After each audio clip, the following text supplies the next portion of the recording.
You ever been there? She says, it's just the distance. But the calls get shorter, the replies slower, the warmth colder.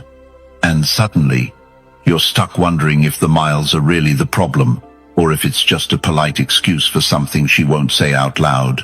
Long-distance relationships mess with your head. They play tricks on your emotions. One day, you're planning your future together. The next, you're decoding half-hearted texts and rereading old messages for signs of what went wrong. And here's the truth. What she says isn't always what she feels. Women in long-distance situations often won't come out and say, I'm losing interest. Why? Because even she may not be fully aware of it yet. But her actions, her energy, they whisper what her words won't. In this video, we're going deep not into fluffy romance advice, but into the psychological patterns, the hidden emotional shifts, and the subtle signals she sends when she starts to emotionally detach, even while claiming everything's fine. Whether you're currently in a long-distance relationship or trying to make sense of one that slipped away, this is the insight you've needed. Let's break down what's really happening and how you can stay grounded, calm, and in control Stoic style. Let's begin. Number 1. She calls you friend, but wants more.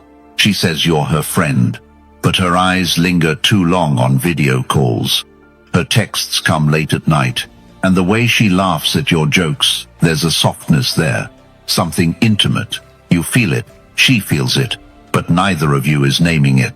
This, right here, is one of the most confusing emotional traps of long-distance dynamics. The blurred line between just friends and something more. When a woman uses the word friend, but her behavior keeps edging towards something deeper, something charged, it creates a dissonance that messes with your clarity. From a Stoic perspective, this is where perception and control split. You don't control her words, but you do control how you interpret and respond to them. Now, let's break this down. When she labels the relationship as friendship, she's creating emotional safety for herself. Maybe she's unsure. Maybe she's scared of complicating something comforting. Or maybe she wants to keep you close without fully committing. And yet, her tone, her attention, her emotional investment, her jealousy when you mention other women, none of it adds up to just a friend. That's no accident. For many women, in long-distance friendships, the line is left intentionally vague. She might not consciously be manipulating, but she could be testing. Does he feel the same? Will he make a move? What if I lose him if I push too hard? So instead of saying, I like you, she says, you're such a good friend. And here's the problem. If you take her words at face value while ignoring her actions, you fall into emotional limbo. You'll hold back. You'll play the role she names, not the one she's emotionally hinting at. Over time, this builds quiet resentment and confusion and destroys your inner calm. So what do? First, stop reacting to the label. Look at the pattern. Is she emotionally vulnerable with you? Does she seek your opinion before making personal decisions? Does she light up when you appear on screen? Does she get annoyed if you're distant or bring up other women? If yes, friendship is a mask, not a truth. But don't confront her emotionally. Stoicism teaches us not to demand clarity from others, but to cultivate it in ourselves. So rather than asking, do you like me more than a friend? You act with self-assurance. You flirt subtly. You lead interactions with calm masculine presence. You introduce mild tension into the dynamic eye contact, suggestive pauses, compliments with a little edge. This flips the emotional script. When a man gently reclaims the lead, a woman who's been dancing on the edge of intimacy often steps closer if the desire is real. If it's not, she'll retreat. But then, at least you're no longer stuck in the fog. Remember, clarity doesn't come from pushing her to define the relationship. It comes from how you carry yourself. If she's emotionally drawn to you, your grounded energy will pull her in. If she's just bored and using your attention to fill her loneliness, that will become obvious too. A woman who truly wants more but hides behind the friend label often doesn't need convincing. She needs permission, not verbal permission. Emotional permission. A calm, masculine presence that signals, I see what this is, and I'm not afraid to lean in. And that energy, that is intoxicating. The key is to remain detached from the outcome. Don't chase, don't beg for clarity, don't spiral into analysis. Instead, lean into your truth. You know there's chemistry. You feel it. You don't have to name it. You just have to own your presence in it and let your behavior reflect that. That's where she stops calling you just a friend and starts wondering what it would be like to have more. Now comment below with, I don't play pretend. And if you've ever been caught in this kind of emotional gray zone, the next part will give you the mindset shift to finally break free. Don't blink. Number 2. Distance builds desire if you use it right. There's a strange paradox with distance. Most men see it as a wall, a barrier, something that keeps two people apart. But here's the truth. Distance doesn't kill desire. Misusing it does. See, when you're physically apart, you're not working with touch, smell, or shared space. You're working with energy, mystery, anticipation. And if you understand how to use these elements, distance becomes your biggest advantage, your enemy. Let me show you how. Desire thrives in tension, and tension needs space. Think about music. It's not just the notes that create emotion, it's the pause between them. The space is where meaning lives. Same in long-distance dynamics. A woman doesn't crave what's always available. She craves what's present, but just out of reach. That's where her imagination kicks in. And her imagination is more powerful than any pickup line or video call. When she doesn't know exactly what you're doing, who you're with, or what you're thinking, that's when she leans in, emotionally. But here's where most men blow it. They fill the gap with constant contact, endless texting, hour-long calls every night. They flood the connection with availability. And what happens? The mystery dies, the tension fizzles, the craving fades. She stops missing you because you never gave her a chance to. This doesn't mean you go cold. Stoicism is not about withholding affection. It's about intentional restraint. You show up with warmth when it matters. You say what needs to be said, then you disappear into your life. You cultivate silence and let her feel the pull of your absence. This is where the Stoic mindset becomes a weapon. Instead of obsessing over how to keep her interested, you focus on being interesting. You train, you build, you work, you let your life speak louder than your words. When she thinks of you, she's not thinking of some guy waiting on her next text. She's picturing a man moving through the world with quiet power. That image, that's what keeps her up at night. You also learn to communicate differently. Don't use distance to dump your emotions. Use it to build tension. A well-timed compliment. A teasing voice message. A photo that hints, but doesn't explain. You create moments that trigger her imagination, not just conversations that fill time. Here's something most men miss. Distance isn't just physical, it's psychological. A woman will stay emotionally close to a man who knows how to pace intimacy. The moment you try to bridge the gap too fast, too often, or too emotionally, you lose the edge. When you let her feel your absence, you give her the freedom to choose you in her own mind. That's where real desire lives, not in pressure, not in reassurance, but in freedom. If she starts associating that freedom with you, that's when she becomes addicted. Let me give you a quick example. There's a guy, let's call him Mark, who was talking to a woman long distance for 3 months. In the beginning, she was excited. Calls were flirty. Texts came daily. But as he began over-communicating, her replies got shorter, less energy. She said she was busy. He panicked, tried harder, texted more. She disappeared. Contrast that with Leo. Similar setup, same distance. But Leo didn't chase. He let days breathe. He didn't explain his silence. He sent short, potent messages that created questions in her mind. He'd show up when it mattered and then vanish back into his work. She thought about him more when he was silent than when they were talking. You know why? Because Leo understood something fundamental. Desire isn't maintained by presence. It's sparked by absence, then ignited by intention. So here's your move. Stop managing the connection. Start mastering the distance.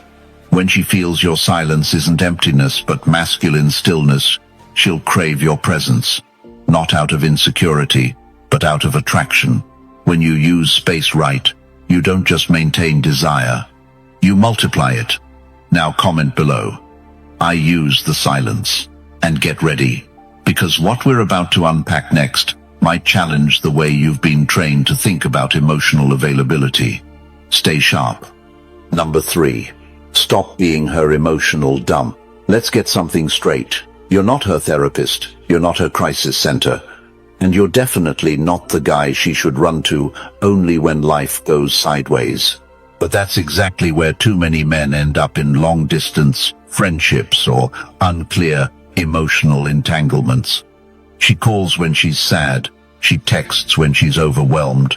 She leans on you when other guys hurt her. You become her emotional sponge, and deep down, it feels like connection, like closeness, like maybe, just maybe, this is something real. But it's not. Because every time she vents to you about her ex, or her boss, or her stress, and you just listen, support, and soothe, you're not stepping into a romantic dynamic. You're stepping into a role. And that role, it's killing attraction. Why? Because women are drawn to men who have edges, not men who absorb everything. And especially in a long-distance situation where intimacy is already hard to build, becoming her emotional outlet puts you in the friend zone faster than any good morning text ever will. Here's what's really going on. When a woman constantly turns to you for emotional processing, it means she trusts you. That's not the problem. The problem is she doesn't desire you. There's a difference. One speaks to comfort, the other to chemistry. One says, "You're safe." The other says, "I can't stop thinking about you." Too much emotional dumping kills polarity. It puts you in feminine energy, reactive, supportive, available on demand. And whether she realizes it or not, she starts to lose the very thing that made her curious about you in the first place, your edge. So what do? You hold space, but not as a crutch. You don't become cold, but you set quiet limits. You stop inviting the role of the emotional savior. And when she starts spiraling in a call or message, you redirect. Here's a line that works. "That sounds tough. What are you doing to handle it?" See what that does? You acknowledge her struggle, but put the power back in her hands. You're not stepping into her storm. You're reminding her that you're not her escape. You're a man she wants to rise to meet. You also need to examine why you keep accepting this role. A lot of men, especially Stoic men, think patience is strength, and it is. But if you're using patience as a disguise for passive hope, you're not being stoic. You're being stuck. Real stoicism is rooted in self-respect. It's knowing that intimacy, even from a distance, requires reciprocity. Not just emotional unloading from her side, and emotional labor from yours. Let's be blunt. If every call is about her problems, but she never asks about your world, your stress, your ambition, your edge, then you're not building intimacy. You're providing therapy for free. And the worst part? She might not even realize she's doing it. She might believe this emotional bond is meaningful. But if you're being honest, it feels hollow. It feels like you're just orbiting her world, hoping she'll one day turn her eyes back toward you. Don't wait for that. You shift the dynamic by reclaiming polarity. That means you show her, subtly but firmly, that your energy is not free. It's not something she can dip into, dump into, and walk away from. If you're feeling bold, next time she unloads, you say, "You know, I value being here for you, but I don't want to just be the guy who listens when life gets messy. That's not what I'm here for. It's clean. It's strong. It sets a new tone. And here's the twist. When you say that with calm, non-needy energy, she may feel a jolt, a wake-up. She'll see you differently.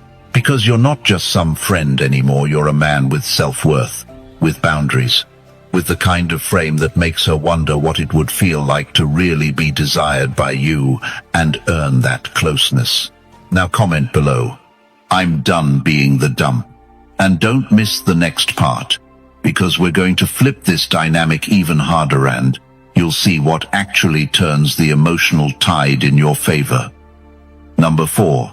Late night texts. She's not just bored. Let's set the scene. It's 11:42 p.m. Your phone lights up. It's her. No context, no warning, just a hey, maybe followed by, "Are you up?" Or worse, the totally innocent, yet totally loaded, "Can't sleep." Now, the average guy reads that and thinks, oh, she's just bored, probably scrolling, maybe lonely. But if you've been paying attention, really paying attention, you'd know. Those late night texts, they're not about boredom. They're about desire, testing, and timing. In a long-distance connection, even just a situationship floating somewhere between friendship and more women, don't always say what they want. They signal it, and nothing screams subconscious craving like a message that shows up when the rest of the world is asleep. See, nighttime strips away the armor, the distractions fade, her performative self turns off, and what's left is raw, energy unfiltered, emotionally exposed. That's when she's most likely to act on impulse. And that impulse is you. But here's where most men blow it. They treat her late-night message like a trapdoor into conversation mode. They go into comforter mode. They start typing long responses, sending emojis, asking questions. What's wrong? Want to talk about it? I'm here for you. Number. That's not what she wants. She wants presence, not therapy. She wants masculine steadiness, not emotional back and forth. She wants to feel you, not be coddled by you. Let's go deeper. From a psychological lens, those messages are often her attempt to bridge the physical distance with emotional closeness. It's not necessarily about solving a problem. It's about feeling your gravity. And how you respond will shape whether that attraction grows or dissolves. This is where Stoic energy becomes your greatest tool. Stoicism doesn't mean being cold. It means being centered, grounded. It means understanding the emotional climate without getting tossed around by it. So when she sends that "can't sleep" text, don't immediately fall into her world. Instead, pull her into yours. Respond with weight, not warmth. Here's an example. She texts, "You up?" "You. I was winding down. What's on your mind?" Short, grounded. You're not leaping, you're letting her come to you. Or even better, you respond the next morning with, "Saw your text late. You good?" That delayed reply alone shows that you're not waiting around. You're a man with a full life. You're not on standby, hoping for crumbs. You're receptive, but you're not reactive. Now, maybe you're wondering, but if I don't respond fast, won't she lose interest? Wrong question. The better question is, do I want to train her to see me as available on demand or magnetic in my absence? Remember, scarcity builds desire. Availability builds comfort. Which one do you think sustains sexual polarity over distance? Late night texts are her subconscious trying to figure you out. She's poking the frame. She's asking, can I get his attention without giving anything? And if the answer is always yes, and you've taught her that she can have access to your energy without offering vulnerability in return. So what's the move? You treat her message like a test, not a trap. You don't reward it with emotional overinvestment. You answer as a man, not as a boy looking for a spark. You flirt subtly. You stay composed. You lead the tone. And if the conversation does unfold, let it build tension, not therapy. Talk less. Say more with silence. Hold eye contact if it's a video call. Let your presence speak louder than any "I'm here for you" line. Because late-night messages, they're not just about insomnia, they're about invitation. To feel your steadiness, to test your availability, to see if you're the man who leads, even from 3,000 miles away. Now drop this in the comments. I lead after midnight. And don't even blink, what's coming next will flip how you see long-distance signals forever. Number 5. You're not her therapist, you're her temptation. Let's make one thing absolutely clear. If you're constantly on the phone listening to her emotional breakdowns, giving her advice about her toxic coworker, or helping her process her last relationship, you've slipped out of the zone of attraction and straight into the role of her unpaid therapist. And she knows it. She feels it. She might even like it. But that doesn't mean she wants you. In a long-distance connection, especially one that hasn't turned physical yet, there's a dangerous trap that a lot of men fall into. It's the emotional sponge trap. You start thinking that by being there for her, listening, supporting, validating, she'll start to see how different you are, how safe, how steady. But what she actually starts to see is a friend, a counselor, a diary with a face. And here's the twist. Women do crave emotional connection, but only when it's paired with mystery, tension, and masculine polarity. If all you give is emotional support, you become predictable, comforting, boring. Let's step back and take a Stoic perspective here.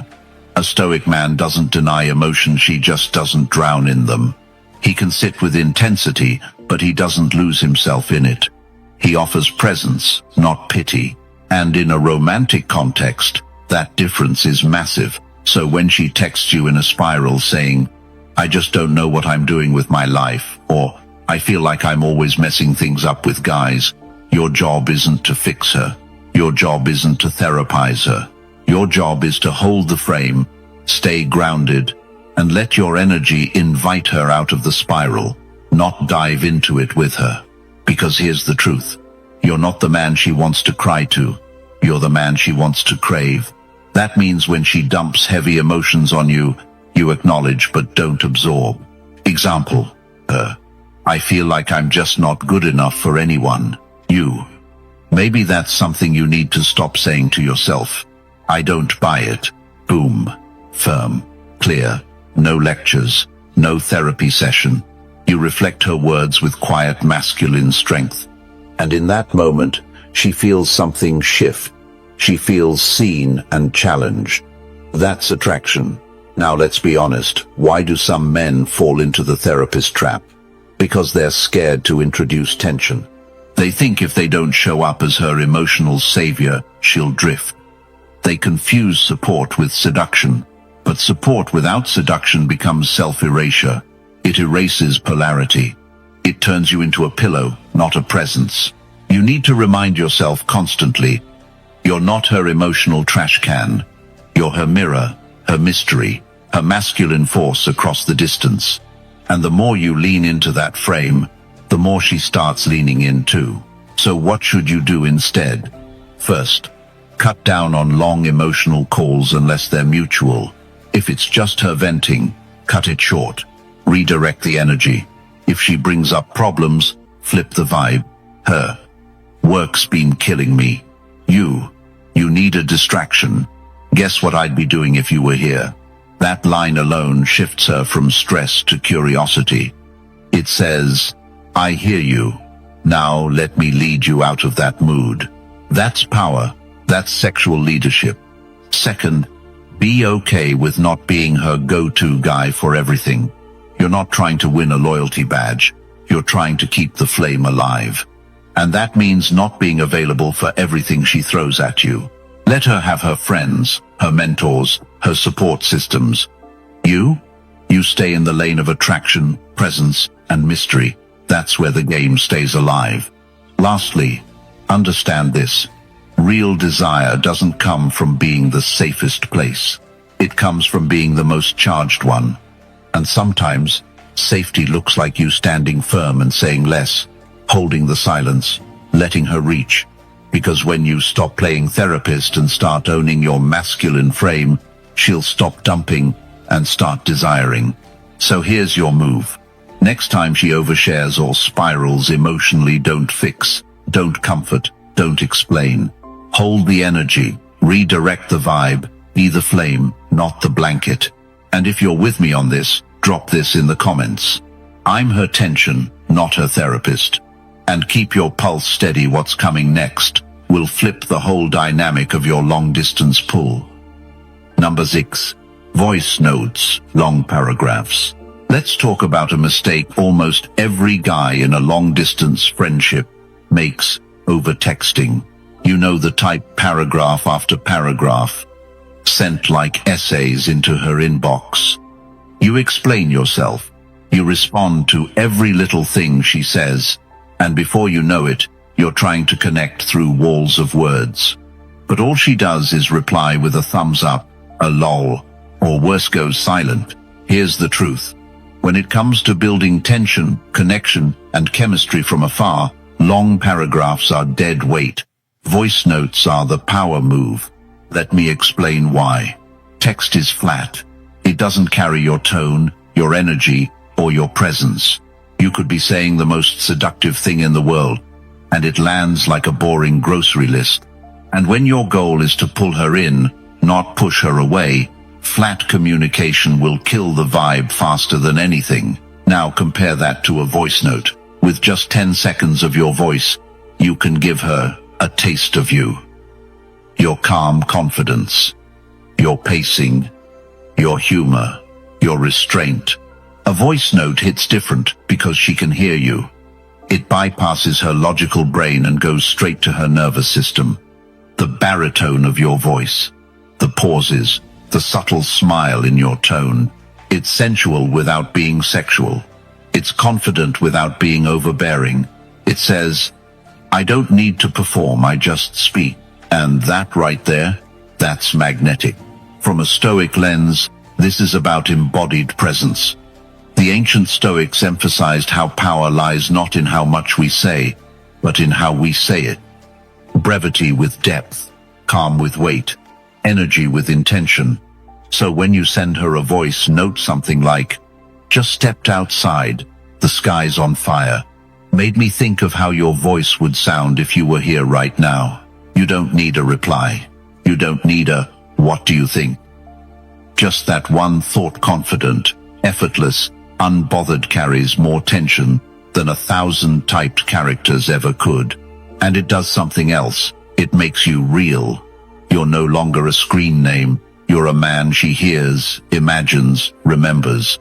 She plays it once, maybe twice. She leans back in bed, rewinds it, listens again just to feel your voice ripple through her space. Now let's talk about how to not use voice notes. Don't monologue. Don't turn them into audio rants. Keep them short, 10 to 30 seconds max. Leave space for her imagination. And don't flood her with 5 in a row. 1. Well-placed, confident voice note can live in her mind all day. And don't ask if she wants one. That kills the polarity. You lead. You send. That's it. Also, voice notes allow you to play with silence. A pause in speech holds weight. It creates anticipation.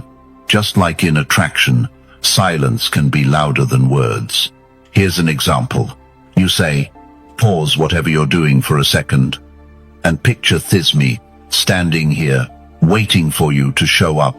Exactly how I imagined. Then nothing. Let it land. Now imagine typing that. It loses all rhythm, all tension, all nuance. You see, men often forget that communication is an energy game, not a logic one. You're not trying to win her brain. You're trying to stir her body.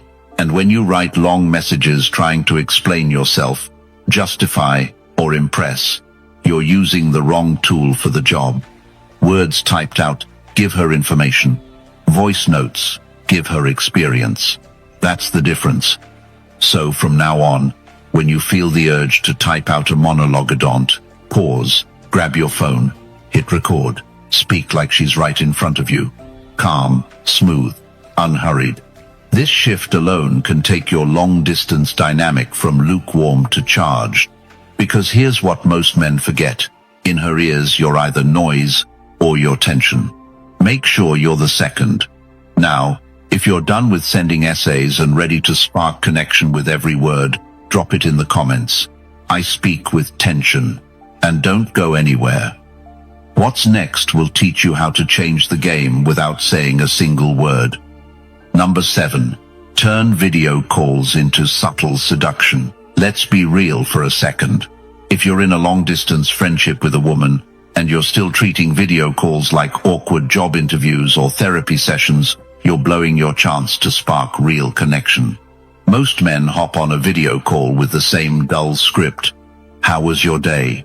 What did you eat? What are you watching on Netflix? It's dry, predictable, zero tension.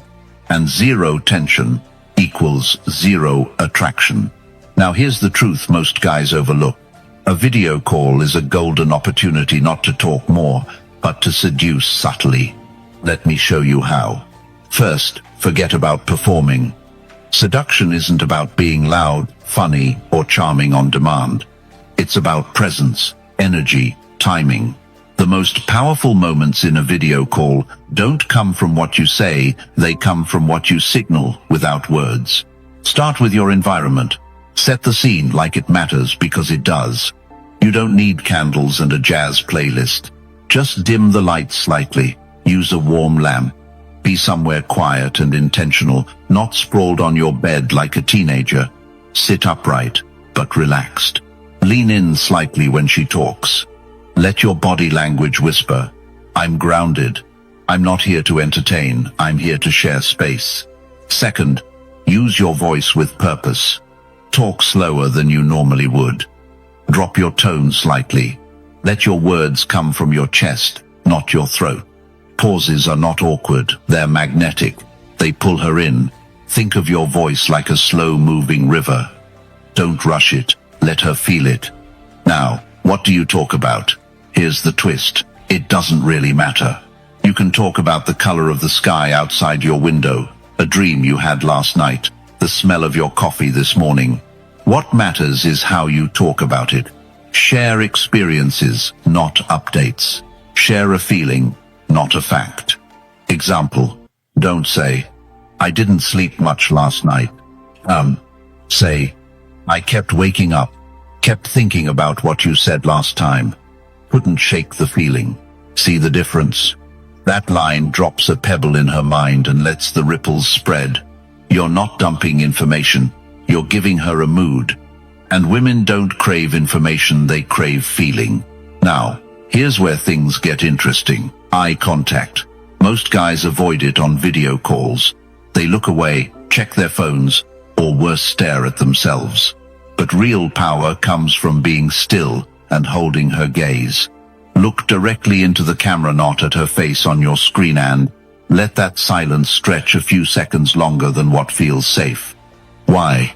Because eye contact creates intimacy. And long distance or not, intimacy is the currency of attraction. Another tactic? Let moments hang. Let's say she says something funny.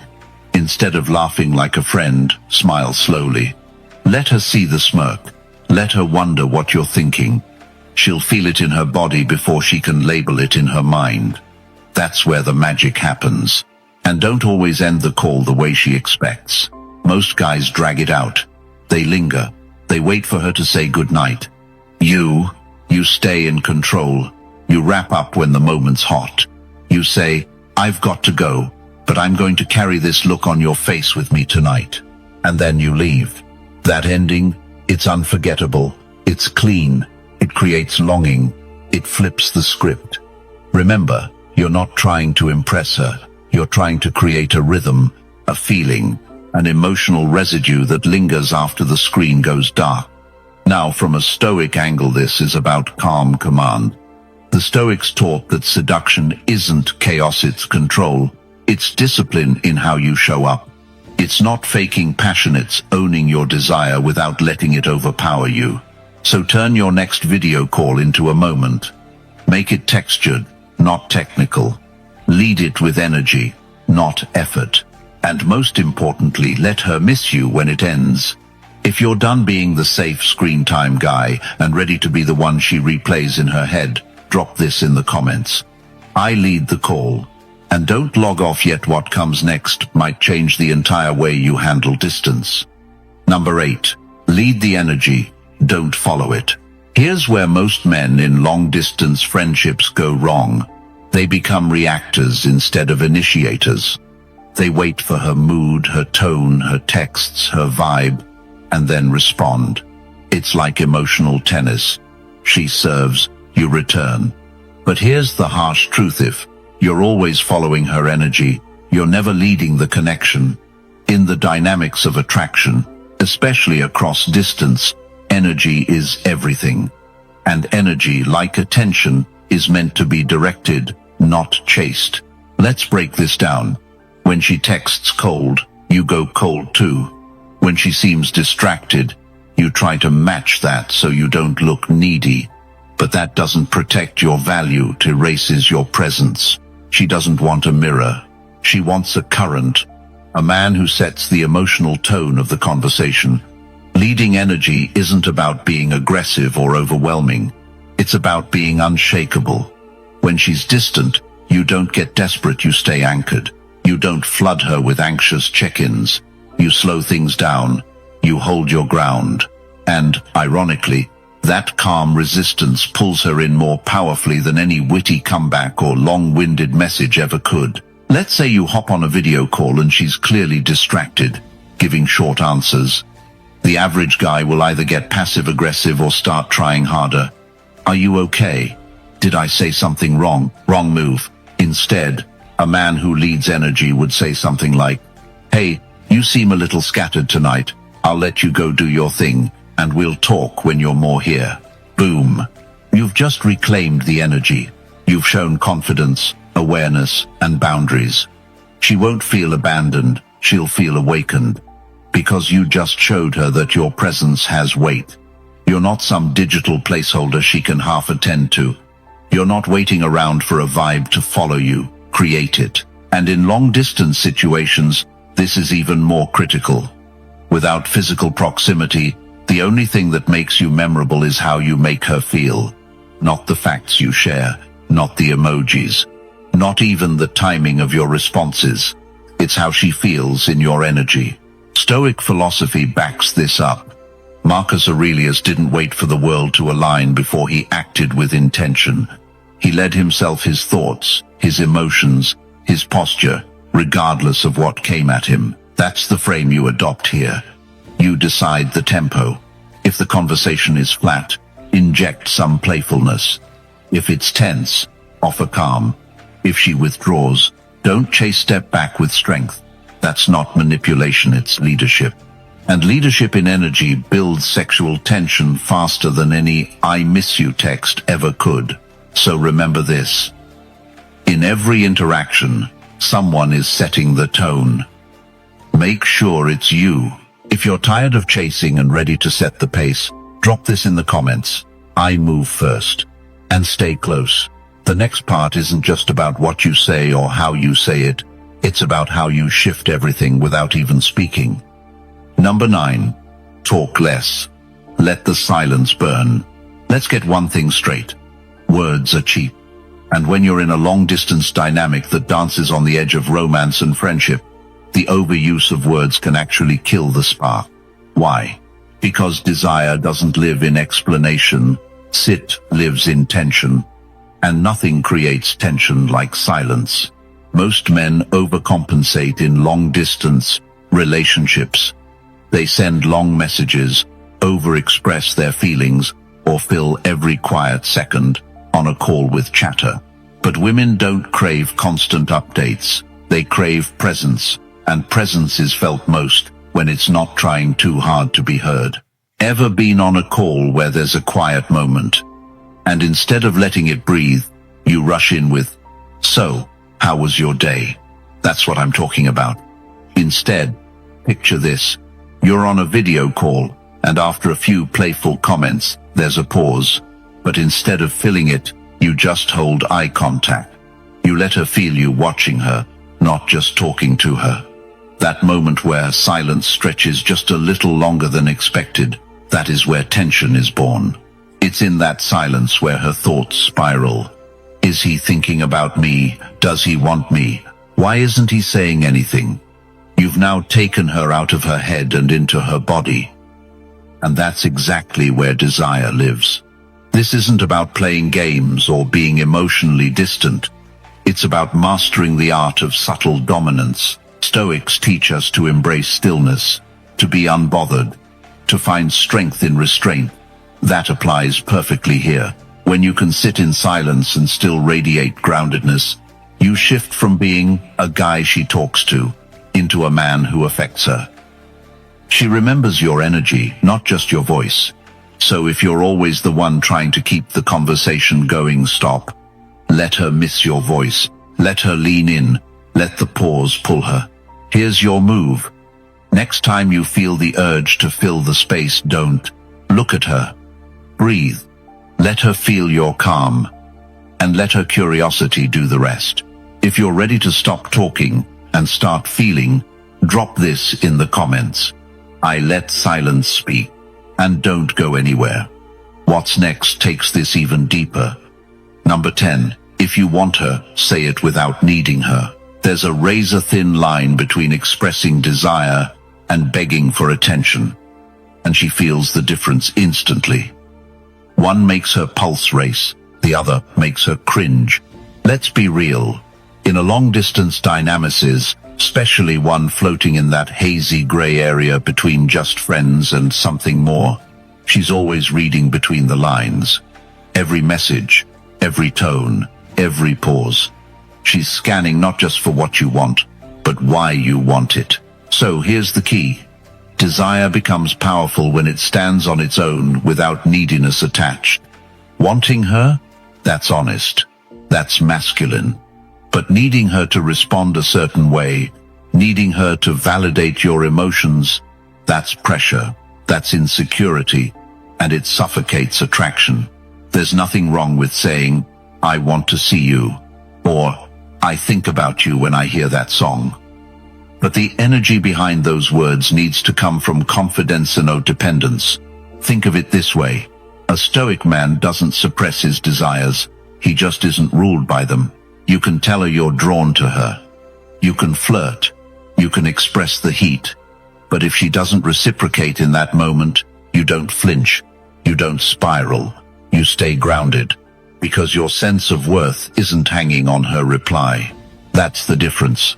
Women respect and crave the kind of man who can express emotion without emotional chaos. That kind of presence tells her, I know what I want, but I don't need it to be okay with myself. So say it if you mean it. Tell her when something about her drives you wild. Let your words land with clarity. Then lean back and let her come to you or not. Either way, you've already won. Because you stayed rooted. And that calm certainty, it's magnetic. Ready to step into that energy? Drop this in the comments. I speak desire, not need.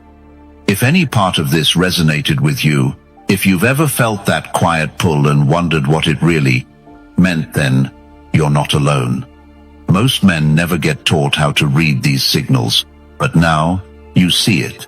You're sharper, clearer, calmer. And if you want more content that speaks to your strength not just as a man, but as a stoic manthan, hit subscribe right now. This channel isn't just about attraction. It's about awareness, discipline, and showing up like a man who leads with presence, not pressure. And if you're ready to go deeper, join the Stoic Brotherhood. Our member community is where these ideas turn into action, and where sharp men surround themselves with other sharp men. You'll find connection, insight, and the kind of quiet accountability that actually moves the needle. Thanks for spending time here. I'll see you tomorrow. Same clarity, same fire. Until then, stay sharp.